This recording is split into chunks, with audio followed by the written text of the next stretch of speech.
Welcome to the Revision Wizards podcast. I'm V.E. Griffith. And I'm Miss Catherine M.H. This is episode 2, and today we're introducing V.E. Griffith. So let's start off with, I guess, what's your name and your pronouns? As you probably gathered, my name is V.E. Griffith and my pronouns are he and him. Wow, that's exciting. I know, So, boring cis white het is what I say. well, how did you get into writing? My stepmother, when I was growing up, was a writer, and she sent me to a writing class taught by a published author, and I fell in love with the art. That was when I was 13, and I've been writing off and on basically ever since. That's pretty awesome. I didn't know that about you. So, what do you write? Well, right now I'm writing urban fantasy, and I'm not sure exactly what it's going to wind up being, but I'm enjoying it, so that's what's most important for the moment. I've also written sci-fi, straight fantasy, so little of everything on the weird side. Do you have anything published yet? No, that's my next big project. There you The go. Yeah, the urban fantasy is going to be the published book, and hopefully it's going to be at least a trilogy. That's good. So, big question. Are you a pantser, a plotter, or both? I'm somewhere in between. What I'm finding works well is I map out sort of what the big scenes are and the high points and the trope points that I have to hit, and then put them into order or into some order, and then pants my way through them to see where, how, basically to see how it writes.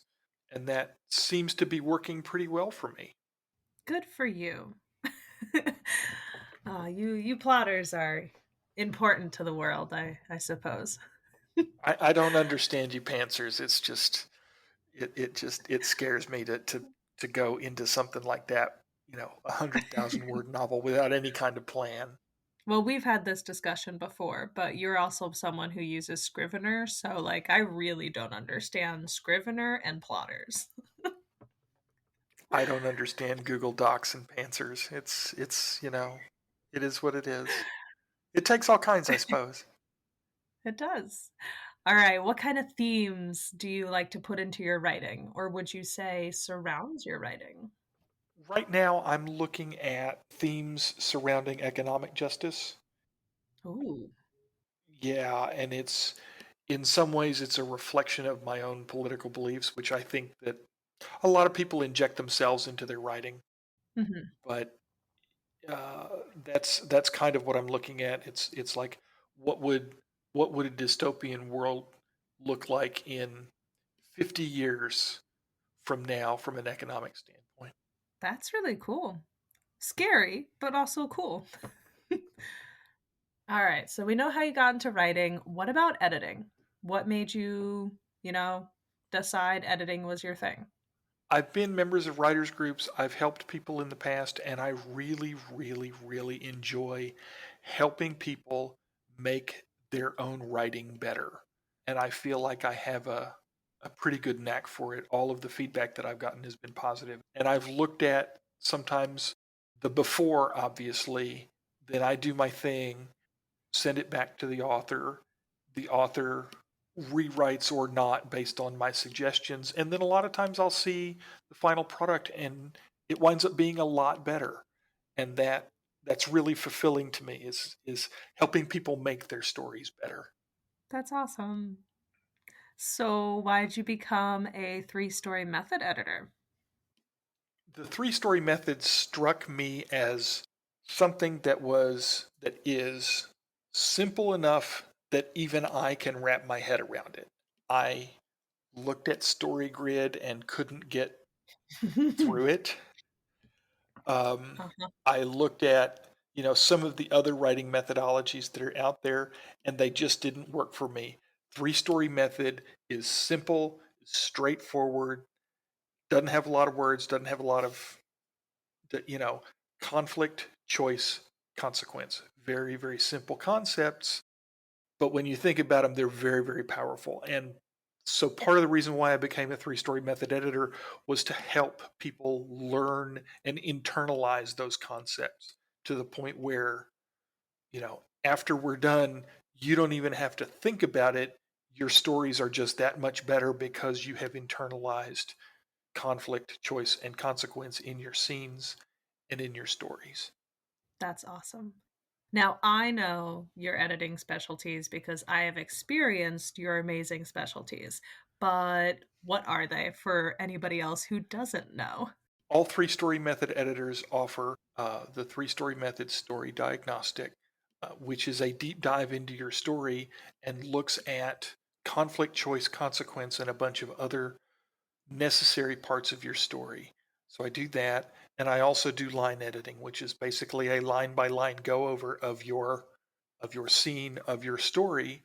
I look at the mechanics of your writing, word choice, punctuation, stuff like that to help you tighten your writing, make it better, read better, and catch inconsistencies that you may have in your story that you might have missed because you're too close to it. You're very good at it. Well, thank you. Yes. Do you have a philosophy as an editor? My big philosophy is that I don't just want to edit your stuff. I want to help you learn how to be a better writer. Um, if I could teach my way out of a job, that would be fantastic. So when I'm your editor, I'm not just fixing your stuff, I'm teaching you how to fix your stuff yourself the next time. So, if you have the chance, what would you want to learn more about let's start by, as a writer, what would you like to learn more about? I would like to learn more about being more flexible in genres. The sort of stuff that I'm writing right now is very trope heavy. I want to experiment more. I want to not break the rules, but how to bend them so bad that they squeal. I want to learn finer points of craft. There's always something to learn. And so I want to go out and find it. Okay. What about as an editor? As an editor, I want to become better at looking at whole stories. It's Ooh. it's a hard thing, and every time I have a discussion with another editor, they always talk about something that they saw in a story, and I go, yeah, I should have seen that. I want to get better at that. At the same time, they do the same thing to me, so it's like, oh, I see something they didn't see. So it's in a lot of ways, it's very much perspective. I bring my life experience and my perspective to your work, and so you as an editor are going to see different things than I'm going to see because our experiences are different. But I want to make my experience broader. I want to be able to see more. That's really cool. I haven't heard someone come up with it in that wording. I know that just sounded horrible from me. But I It haven't probably heard sounds someone. horrible from me too. No, it sounded great. You're sitting there being all poetic about it and I'm like bleh at you.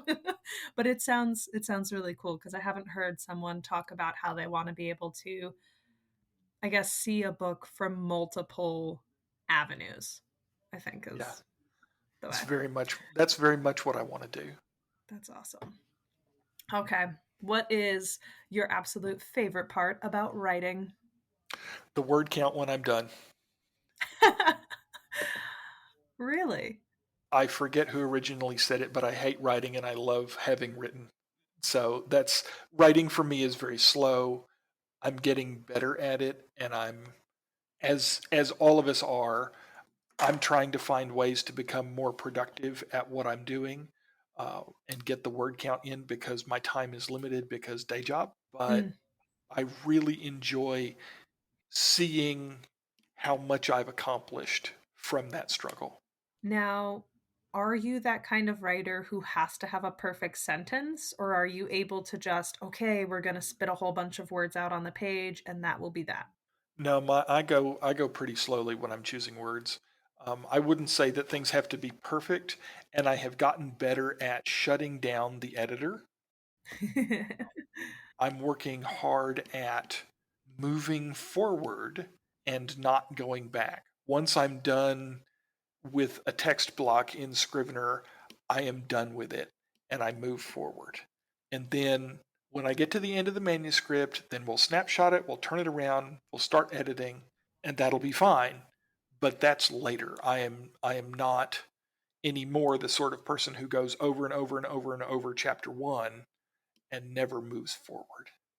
I have been Good. that person. I know the struggle, but I've worked hard to avoid repeating that problem recently. Awesome. All right. What is your favorite part about editing? And this could be either editing your own work or slash and editing other people's work. My favorite part of editing my own work is tightening sentences and getting rid of fluff that doesn't need to be there. My favorite part of editing other people's work is finding something in their work that needs either exposition, needs to be removed, needs to be changed, moved around, whatever the situation is. And we talk about it, and their eyes light up and they go, "Oh, yeah, you're right." Not because I like being right, but because they recognize that they can make their story better. And that's what I want. I want to make stories better. Nice. Yeah, that eye glow is pretty awesome. Yeah, yeah. I've All heard right. teachers talk about it too, but in some ways I feel like I am a little bit of a teacher. I'm an editing teacher. So Yeah, because you're working to improve the person and their writing. You're yes, not just sitting there and being like, "Here, I did your editing for you." yes. What's your favorite book or series as a reader? Piers Anthony, Incarnations of Immortality, the original 7 books. He wrote an eighth book much later, and I think it sort of jumped the shark. But the first 7 books in that series I read as they came out when I was an early teen, and they are really fun books. Each one of them is an independent story, but together they tell a whole story from beginning to end, and all of the characters are related to one another in different ways. Um, and you get to see, you know, mom and grandmom and daughter and granddaughter and lover and other lover and the weird relationships between them as they become very powerful immortals in their different Ooh, roles. So it's really, yeah, it's really really neat. It's a story where you can start with any book, although I recommend doing them in publication order myself, but you don't have to start with book 1. You can start with book 4 and then jump around because each one is an independent story. that's awesome. I love books that do that where you could read them all in order, but you could also just have fun with them. Yeah. Yeah, it's a lot of fun. And as I've gotten older and I've become a better writer and I've become a better editor, the writing in them isn't fantastic, but it's still an engaging story. And that has taught me actually that writing doesn't have to be perfect. It can be good, but still grab the reader, Mhm. and be Yeah. worth reading and worth spending the time on. If you're going over the story rubric or the scene rubric, you don't have to have everything be excellent. And we'll talk about the Mhm. story rubric and the scene rubric at some point, but you know, Yeah. I agree with you though. I don't think there is such a thing as a perfect book. no, there's really not. Every book could be improved somehow. Every book can be improved. And so part of what I want to do is help every author do that. Okay. So what's your favorite book from the craft side? And you can't say Jay's book. Probably On Writing by Stephen King. And I know that's sort of a cliche go to. Have you ever read it? Yeah, I've read like the first 3 chapters. I have it not on this bookshelf, but I do own the book. I just don't I didn't read a whole lot into it. It's not a super detailed how to write a book kind of book. A Mhm. lot of it for me was about his philosophy and about his approach. It's the example that I remember most is about coming up with a story idea. The standard question, where do you get your story ideas? And my takeaway is that they can come from anywhere if you take a character and go, what if something weird happens? You know, and then Mhm. you can make you can make the weird be anything. That's going to be genre dependent, but then what happens to that character because of the weird thing? And just follow the story and see where it leads. Nice. I think I got that book when I was just starting to really get serious in my writing and I wasn't ready for it. So I've heard a lot of people enjoy it, and it's probably something I would enjoy now, but I wasn't ready for it then. Yeah, it is a book that requires a certain mindset to be ready for, I think. Well, speaking of mindsets, what is your favorite craft tip that you're willing to give to people? Okay, I hate passive voice. I absolutely cannot stand it. And that comes from my very first writing teacher in that 6-week writing class so many years ago, back when I was 13. And I'm not going to tell you how many years ago that was. He taught me to avoid the passive voice, and the best way that I know of to do that is to omit the words was and were from your writing vocabulary.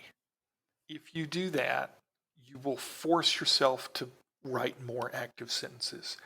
As an exercise, take any chapter out of any Harry Potter novel and rewrite it without the word was and see what happens. That's interesting. It will blow your mind. And the fact that Rowling uses a lot of passive voice is something that drove me insane when I was reading those books. On the other hand, it doesn't mean that they're bad books, but I think, again, they could be better. In her defense, though, it was written for like middle grade.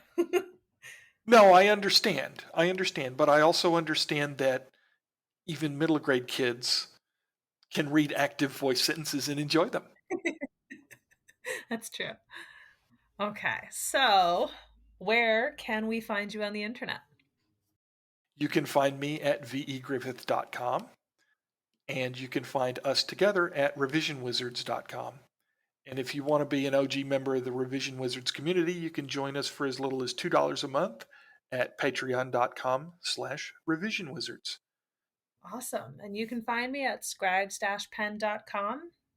And together, I mean, we're at revisionwizards.com. So come enjoy the magic that we do with our editing. Thanks so much. Bye. Thank you for joining us. Bye.